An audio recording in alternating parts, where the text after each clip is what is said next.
guys, another episode of Home Health and Hobby right now. Today we're going to be making chicken stock and processing chickens. So if you guys are like me, and you should be, not being conceited or anything, I mean that in a way of cooking and using everything you buy. My wife likes celery, so I bought whole celery stalks, and I'm going to use the roots and the leaves for the stock and give her the best part. So what I meant to say was saving the bones and the other chicken parts from other previous times that you've made chicken. Throw it in the stock pot, just like that. That's what a stock pot is about. It's about saving and using and reducing everything to eliminate the maximum amount of waste. So we got some chicken skin, chicken bones, chicken carcass. It's all chicken bones. We've got a cooked chicken in here that I picked the meat off of. Raw chicken bones in here that are frozen. And we're going to use the fat on top of it. It's called schmaltz. And that's great for cooking in replacement of butter. Alright folks, hands. Wash those chickeny hands.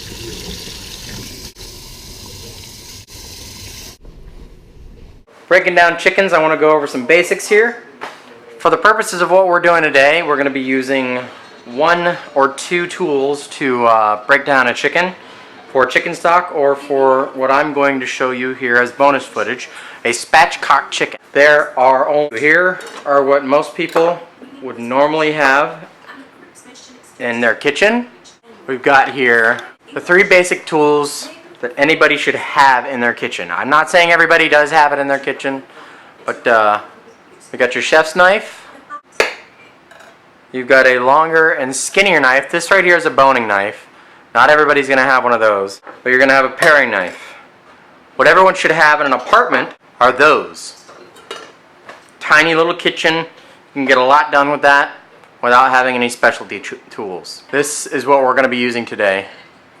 It's long, and it is an extension of your finger. For today's example, a chicken bird. Rough chop. Remove the skins. These are organic. You can use conventional. I just choose to use organic. For the sake of efficiency, do each task before we move on to the next step in the line of events. For onions, cut them all in half. Take off the tip and just a very, very bottom of the root, but not enough to make it fall apart, before moving on to peeling them. A lot of people don't cook in the kitchen because they don't like to take the time to do it. So they revert to shopping in the center of the supermarket versus the perimeter, meaning more highly processed foods, which is going to in turn be a loss in your overall health and quality of life. We don't have a connection to our food anymore in this world, in this country at least, in the United States. Removing the husk. Cut side down, reduces the amount of tears.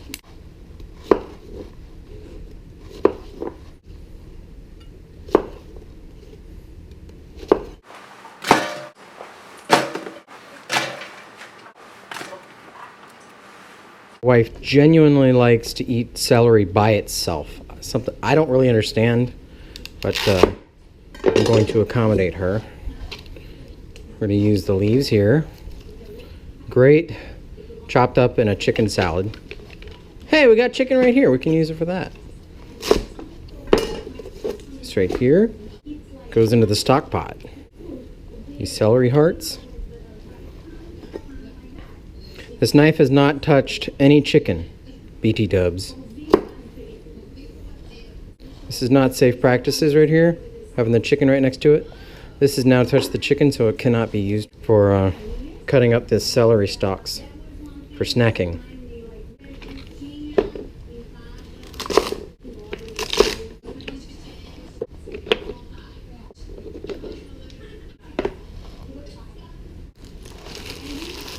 Here's another note for you. When you leave the cutting board, the knife stays on the cutting board.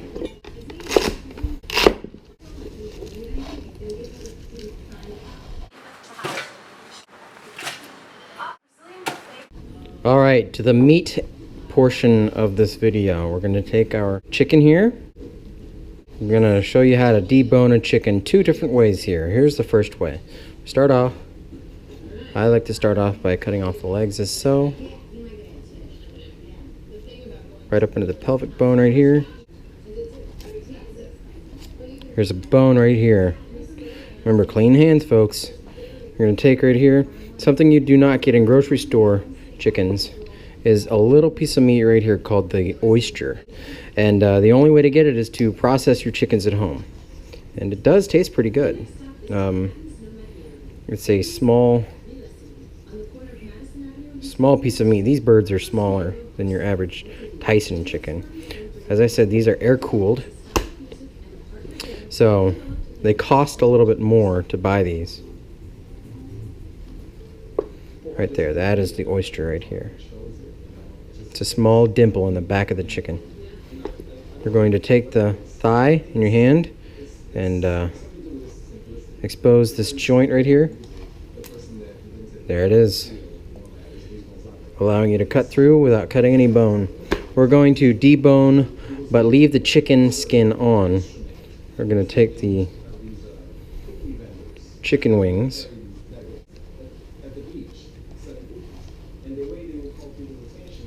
And as you hold the weight of the bird, it allows the joint and the wing joint here to become separated, allowing you to get your knife through the ligaments without cutting the bone. Again, all right, so we're left here with the breast. Here's the tail. The thighs were right here. We're going to take this.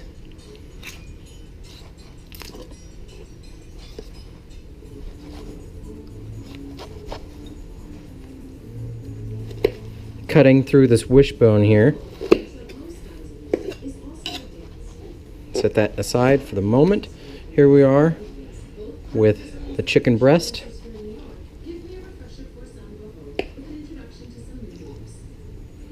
And we're going to make shallow lengthwise passes here to separate the chicken from the rib cage. If you want to take it a step further, you can remove these tiny little tenderloins. Deep fry those, give them to the kids. Voila, easy. Setting aside the portions of meat. Oh, we're going to take these chicken wing tips off as well. A good way to get this out, this chicken wing tip off, is to put your finger right here. Squeeze the flat and the tip together using your finger as a fulcrum, allowing you to expose that ligament. Again, no cutting of the bones. We're going to cut through here, doing the same thing, feeling for a small joint. See? No cutting on that bone right there, keeping your knife nice and sharp. These wing tips are filled with collagen, so they are going to definitely go into the chicken stock pot. Great thing about chicken stock is the collagen that comes out of the bones turns into gelatin with slow cooking, allowing your body the health benefits to your cartilage and your connective tissues, helping the heart, the bones. If you've got arthritis or are prone to it, this can help. I'm not saying it's a cure, but it can help. I have arthritis in my wrists and never used to eat or even make homemade chicken stock. Strike that, reverse it. I haven't had a lot of pain in those areas in quite some time. Boneless, skin-on, air-chilled chicken breast with the tenderloin attached. Since we unattached the other one, for the sake of consistency, I'm going to unattach that one as well. I'm working as fast as I can on this so that the chicken does not come to room temperature. I'd like to keep it cold. All right, drumstick, thigh, flip it over. There's this line right here. That line right there of ligaments right here. that is your road map.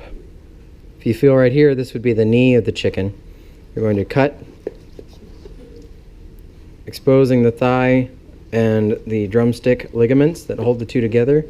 We're going to debone this chicken thigh after we separate the other two. After a while, you will get the hang of this. You won't need this road map that I just showed you.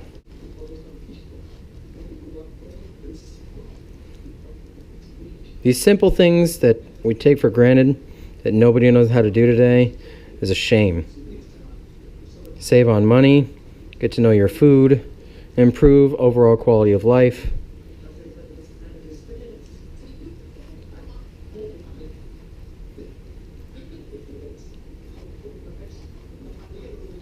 And then eventually, if you're interested, you will start to seek out where your food comes from. There's already that movement with the people who buy lots of organic food. I buy some organic, but I don't buy all organic. Organic doesn't mean better.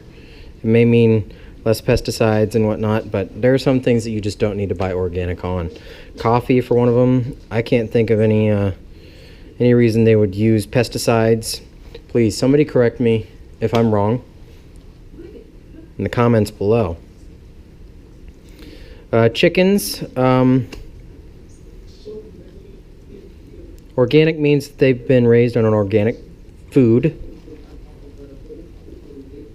I'm working my way down this thigh bone here.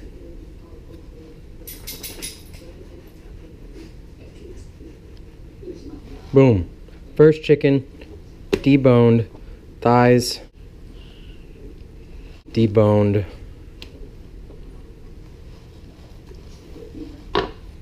This goes into the stock pot. Voila. Alternatively, to make it easier for you to cut the breast off the bone, start with the breast first.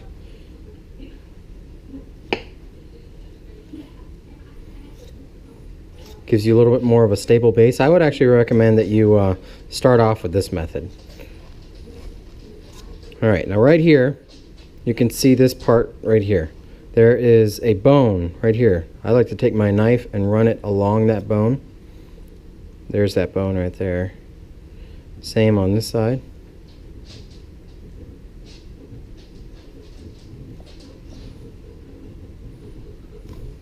That is the last rib.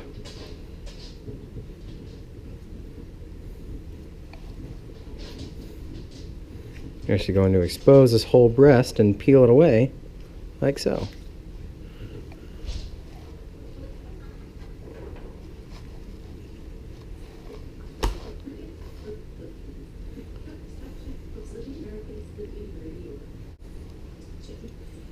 Oh, that's sad right there. That red right there is a sign of an injury to the bird. It happens, it's sad, it's a broken bone. It's kind of heartbreaking.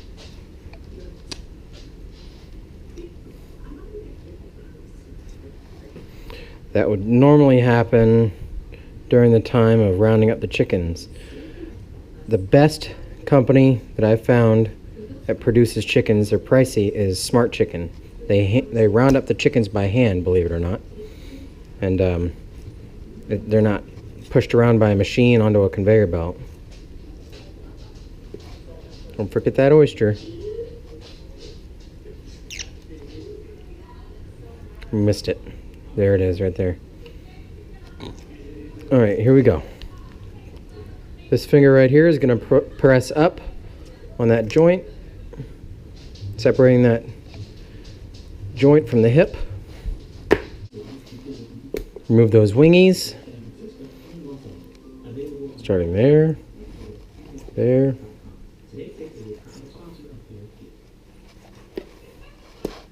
A very quick way to make chicken stock at home is to buy what they call chicken paws at the grocery store.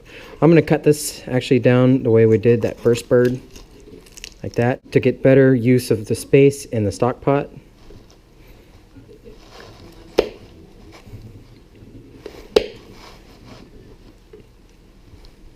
Alright folks, one alternative way to prepare chicken for eating, not necessarily for chicken stock.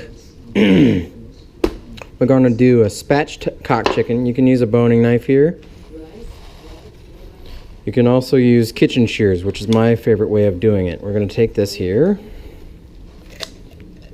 And this is with the breast facing the cutting board here. I'm cutting along the backbone.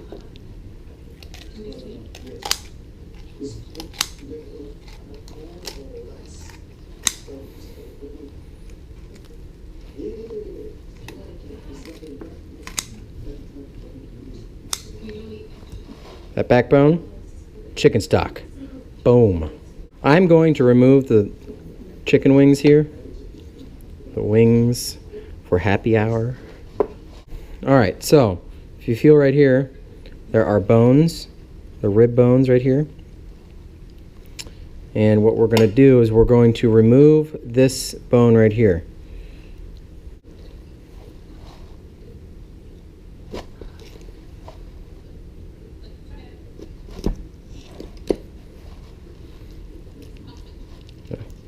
Open her up, clean off some skin here, render that out for schmaltz, the delicious cooking fat. I'm going to take, as you just saw, I cut from here down. I'm going to lift up, run my fingers along those joints as I said a surgeon does. Grab here. Carefully move your finger and a blade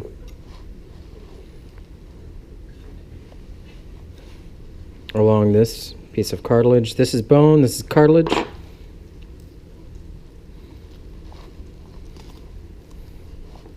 Chicken stock.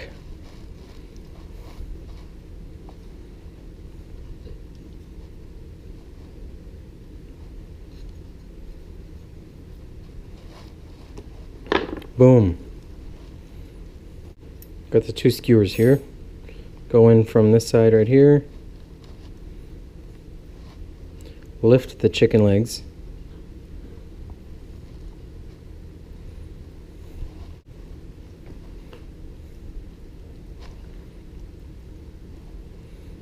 And we go through here.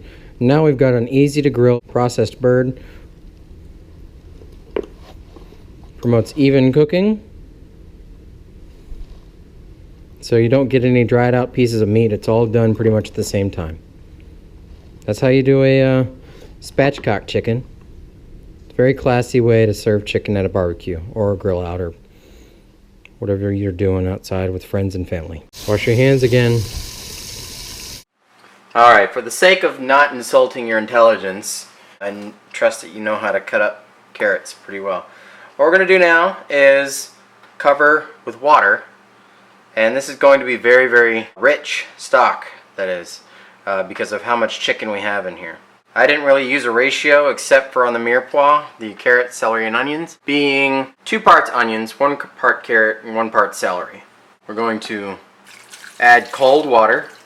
It's very important that you add in cold water because as the stock comes to temperature, it brings the bones up to temperature, where if you were to take bones and put them into hot water immediately, the pores on the surface of the bones underneath the meat and the leftover connective tissue that we have on there would immediately gelatinize and would clog those pores, and we wouldn't get proper extraction of the collagen out of those bones. We're going to bring this up to a total of, it looks like, that's going to be about 7 quarts right there. Okay, for about this 6 to 7 quarts of stock, we're going to add in about that many peppercorns. That's good. We're going to add in about that many cloves, 4 or 5 bay leaves. I like a lot of bay in my chicken stock. Yeah, we'll go with 5. And remember, this is cold. We do not have the stock on the hob yet, as they say across the pond. And then we're going to add in some allspice berries. Put that on about 4 right there. Let it come up slowly. And we're going to work on this for, it's probably going to take about 2 hours. Alright folks, so here we go. We've got this chicken stock working. Starting to get cloudy. You can see there into the liquid. That cloudiness is okay. It's all going to come to the surface and coagulate. And that's going to produce what I mentioned earlier about the scum. These bubbles right here, that's part of the scum. We're going to skim that off with a spoon, and it's going to be kind of gross looking. We're going to skim it. Just using a larger serving spoon as such. Just skim it off. Skim that scum. And this is ready to just be set in the refrigerator, or you can. We got a lazy bubble going on here. That's a good thing. You don't want a rolling boil. That causes too much agitation. This foam is proteins like what you'd find in the ocean on the beach.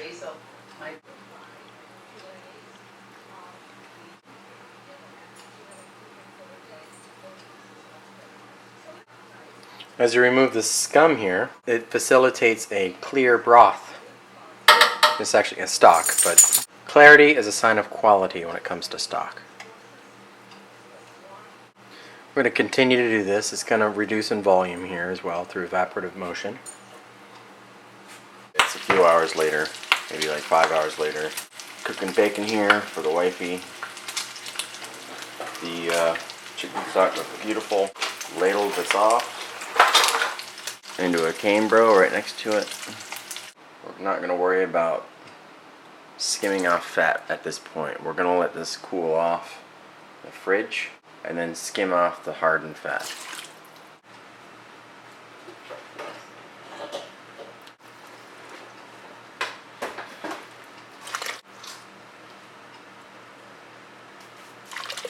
For the sharp ones in the crowd, you may have noticed that throughout the whole process there was absolutely no salt added into this chicken stock, and for good reason. I left it salt out because it affects the ability in future applications to season properly. If you salt now, it could over salt the dish later if you're going to use this chicken stock for, for a sauce or for a soup or whatnot.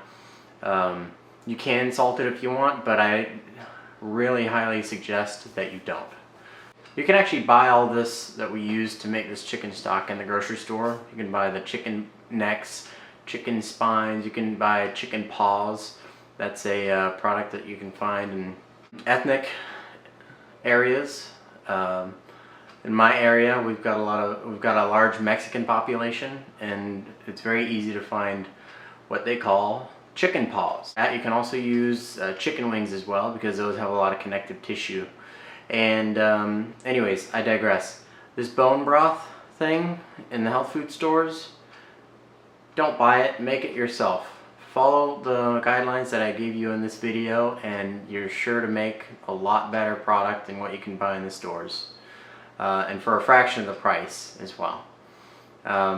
This has been a product that people have been making for centuries. Chicken stock is an attempt to get every last bit of nutrition out of the food that once peasants used to eat. You see, they'd get the scraps. They didn't have a lot of money. They weren't able to afford the better products, the better, the better cuts of meat and whatnot. Anyways, the peasants would use the scraps and get every last bit of nutrition out of what they used. There was little, if any, waste in olden times.